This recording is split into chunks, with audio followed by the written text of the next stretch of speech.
welcome back to the reading of It's a Kid's Life Christmas Countdown. So we've got through quite a few chapters now, and tonight we're going to read chapter 7. Just the one chapter tonight because it's quite a long one. And then tomorrow night, back by popular demand, we'll have Danny and Joe joining us for the next chapter as well. Okay, so I hope you've all had a lovely day. Get snuggly now with a blanket and just sit back and relax and listen to It's a Kid's Life Christmas Countdown Chapter 7. Hurry up, Mum! I want to get there early so that I can interview Leo. Leo Sparks was the local celebrity tasked with the job of switching on the Christmas lights in front of hundreds of excited people. He was the author of the latest children's book, How to Trick Your Teacher, that all the kids at school were talking about, and the fact that he was here in our town was awesome.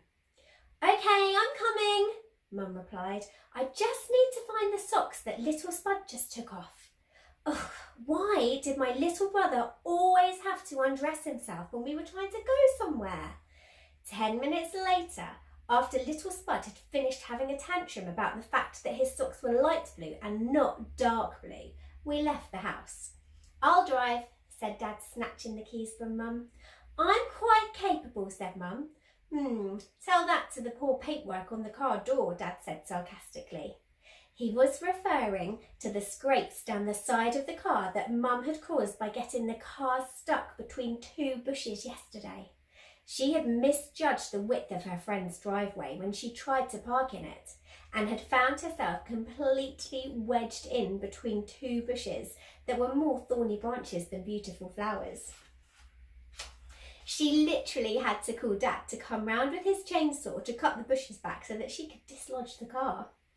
Mum went to open her mouth to defend herself, but quickly closed it again when she realised that she didn't have a leg to stand on at that moment in time. She busied herself strapping little Spud into the car seat, ignoring our sniggers as we all pictured her trapped inside the car.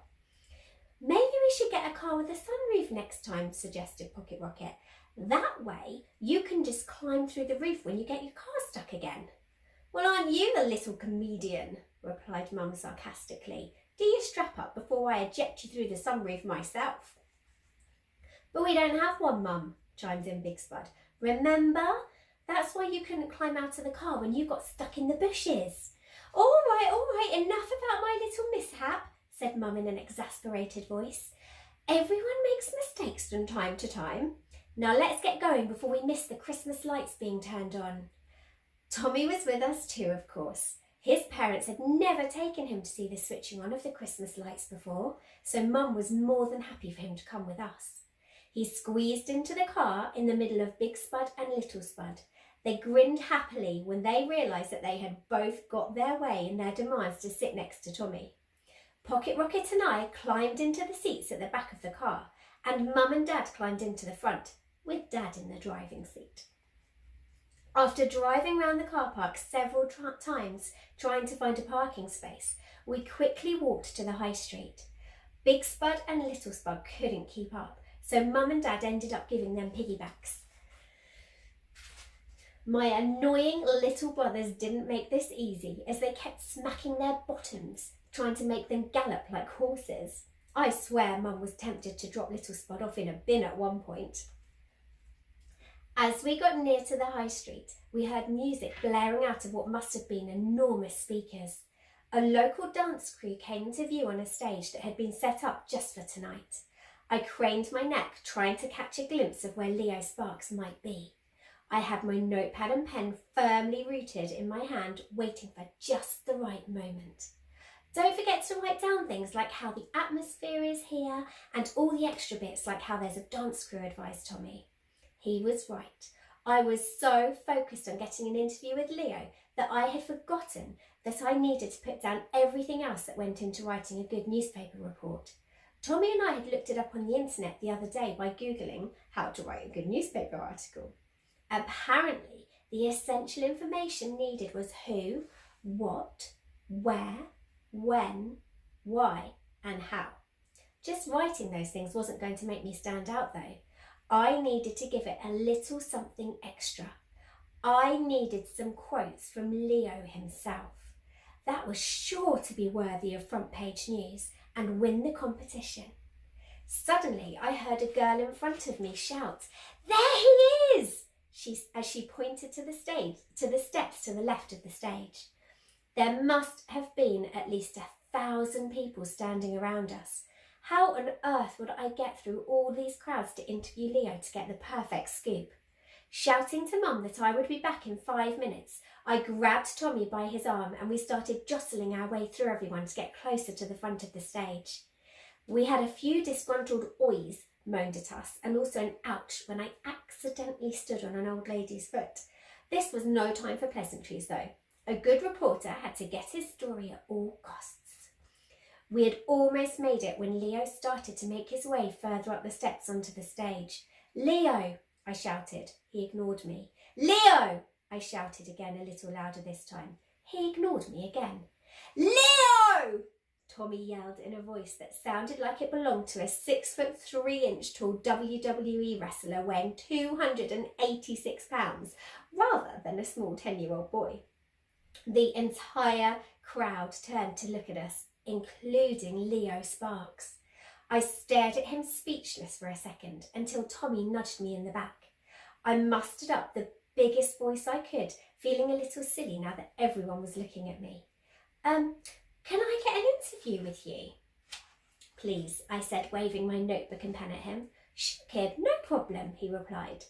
"Come to the stage steps at about 7 p.m. after I've pressed this big switch here." He indicated towards a big red button that sat on top of a table on the stage. It looked a bit cheap and plastic up close. Surely they should at least have had a gold-coloured button or for something as important as switching on the Christmas lights. I looked at Tommy, not quite believing my luck. Before I could say anything, I heard Leo's voice coming out loud and clear through the speakers. "Good evening, Guildford," he boomed into the microphone. "Good evening, Leo," chorused the people of Guildford town who had come to watch this momentous occasion of the Christmas lights being turned on. "Are you all enjoying my book, kids?" Leo shouted once more. A deafening shout of "Yes!" came out from the audience. One smart aleck kid waited for the noise to die down before shouting "No!" trying to be funny. There was always one. I hope it wasn't Pocket Rocket, I suddenly thought, not daring to turn around to check. Ignoring the heckler, Leo started the countdown as everyone joined in. 10, 9, 8, 7, 6, 5, 4, 3, 2, 1. Merry Christmas! A big cheer went up as the Christmas lights overhead emblazoned into action.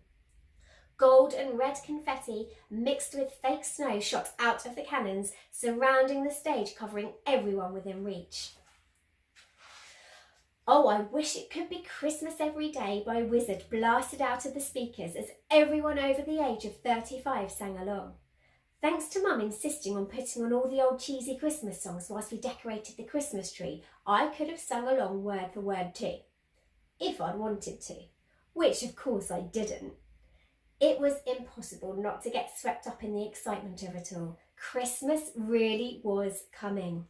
Tommy and I weaved our way through the crowds back to Mum and Dad before they got worried about losing us. We made it back just as the song finished, saving us the trauma of hearing Mum singing along. She literally had the worst singing voice I had ever heard. I honestly ran downstairs one day thinking that Obi had shut his tail in a door, only to find Mum screeching along to her Whitney Houston album. "Hi boys," she said, smiling. Mum loved Christmas time. "Isn't this fantastic?" "Yeah, it's great," replied Tommy enthusiastically. I'd forgotten that this was his first time seeing the Christmas lights turned on. "Mum, I just need to go and interview Leo. He said to meet him by the stage at 7 o'clock and it's 6:55 now." "Oh wow, how exciting!" exclaimed Mum. "Do you want us all to come?"